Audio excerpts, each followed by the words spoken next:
The biggest question that Yellowstone fans had after the 2-hour season premiere was Actually, the biggest question was what happened to the little boy whose mom was shot when the attackers shot John Dutton to end season 3.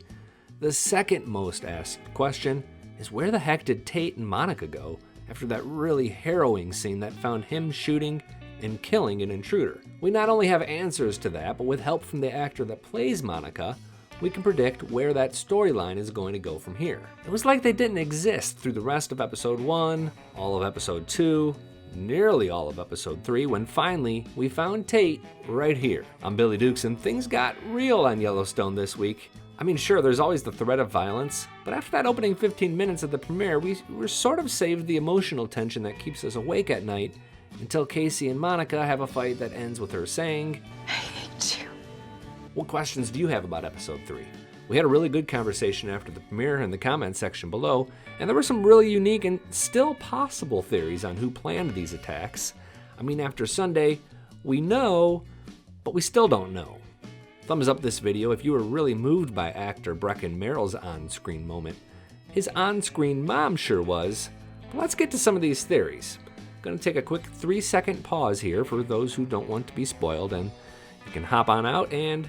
Okay, let's go. Midway through, John Dutton learns what Mo knows. If you recall, Mo had kidnapped the guy who said he planned the attacks on the Duttons. After learning Mo was married with a teenage son, and this totally blew my mind, we find that he's kept the dude alive this whole time. Quick side note here, it would appear that Mo's wife and son on the show are the real-life wife and son of actor Mo Brings Plenty.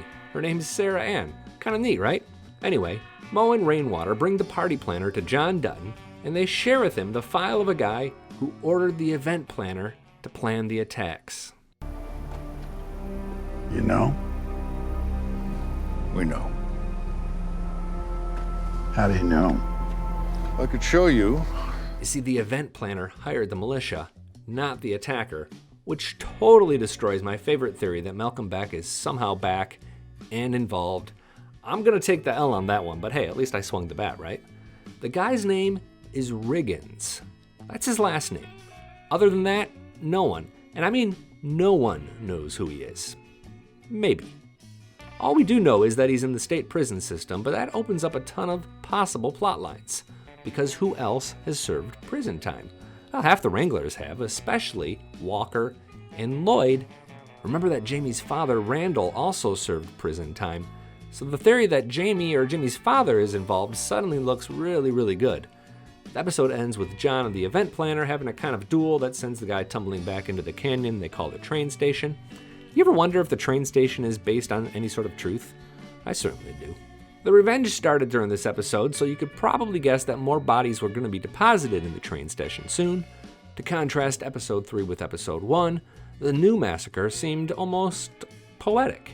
Coulterwall's "Sleeping on the Blacktop" was the song chosen to soundtrack SWAT, and the livestock agency systematically picking off militia members 2 at a time. Astute country fans may also recall that Coulterwall was used to end episode 1 when Rip killed Rourke. That was a song called "Plain to See Plainsman." Until the end, Kayce really just sort of took care of livestock commissioner business, including his friend Emmett's problems with the neighbor.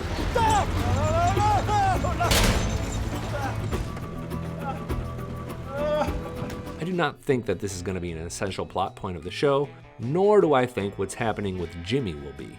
It is critical to what's becoming a Yellowstone franchise, however, and that of course is going to include 1883, which stars Tim McGraw and Faith Hill next month. And quick pause here, because Taste of Country has started the new Yellowstone in 1883 podcast called Dutton Rules, and this goes even deeper. You can find it on Apple Podcasts and Spotify. I put some links in the description as well. Okay, commercial break over. Jimmy is being shipped to the 4-6's ranch. This is a real ranch in King County, Texas. It's huge, and it's famous, and it's everything that the Wranglers say it is.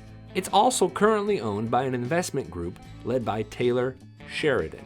That part is real. They paid like $341 million for it earlier in 2021. On the show, Taylor plays Travis, the lead cowboy, who kind of proves to be a bit of a jerk with Jimmy. I think they're setting up the next spin-off here, and that's already been announced. Actor Jefferson White, Jimmy, according to Looper and some other outlets, is going to be part of the show called The 4-6's Ranch, as is Walker, played by Ryan Bingham. During episode 3, Walker tells Jimmy that he used to work there. He kind of regrets leaving. You can kind of see where this is all headed, right? Don't be surprised if Walker's exit comes courtesy of a run-in with Lloyd, who's growing more and more annoyed by him flaunting that relationship with Laramie every single day. At this point, I'm going to say I've had about my fill of Yellowstone time being used to set up new shows. Kind of hope they kind of nip that in the butt unless it pays off in some major way soon. Otherwise, it feels a little bit gratuitous, don't you think?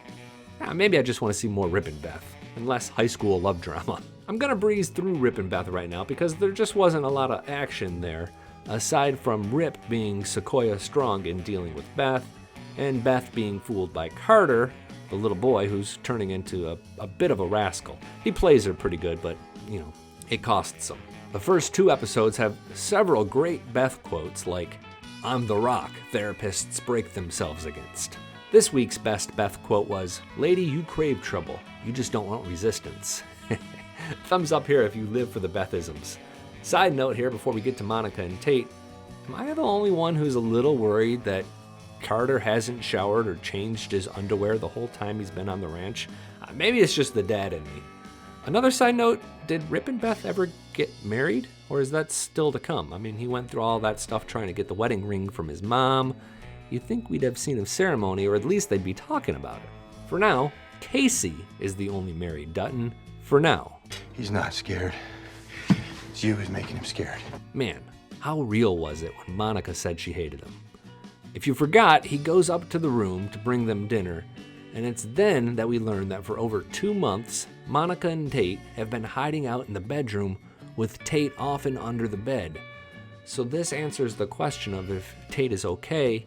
He is definitely not okay after witnessing and being part of those attacks. That kidnapping to end season 2 seems like a warm breeze comparatively. Before telling his wife that she's making him scared, Kayce yanks Tate out from under the bed, calms him down. Maybe he helps with the healing. That's when he and Monica have their showdown. This is all in stark contrast to almost the entirety of season 3, when it seemed like 5 minutes didn't pass without them on top of one another in some sort of romantic embrace or more. They were like honeymooners, and now she looks awful. He's trying to save everyone's life. Tate's a basket case, and it looks like she's about to take off, right? It looks like Monica and Tate could be leaving back to the Indian reservation. Actor Kelsey Absille talked with us about just that, if she will leave. And of course she didn't spoil anything, but she did serve some notice of what's to come. I think she's definitely going to look to her community and her home and her culture as a way of healing for her family. But I think the stars are crossed, or she's tied to the Duttons, whether she likes it or not. I do think she'll leave for a short while, mostly because we know through actor Breckin Merrill's Instagram page that the man who plays his grandfather returns this season, and that guy's not coming off the reservation. Alright, that's enough for now. Subscribe for more weekly videos like the one in the corner where actor Kelly Riley talks about if Beth is a good role model, and of course the weekly recap videos and conversations as well. Some questions we still have heading into next week include, will Kayce get in trouble for throwing that guy under the cattle guard? Has construction on the airport advanced? And where the heck is Jamie? We didn't see him at all during episode 3. Oh, and of course the question we've had for nearly a year now, who attacked John Dutton? I'm Billy Dukes for Taste of Country. Thanks for watching, and thanks for subscribing. What kind of a relationship do you have with the actor who plays your son on the show? Because there's a lot of activity coming his way that requires a special deal on your part and his, I would think. Oh yeah, no, I know. I'm really excited for Breckin because he's getting these they're really intense storylines, but they also really get to shine a light on him and show you how good of an actor he is. He's playing ball with Kevin and some really serious players, and he's really up to the challenge, and I'm really proud of him as his TV mom, and it's been nice to see him like literally grow up. He is a grown man right now.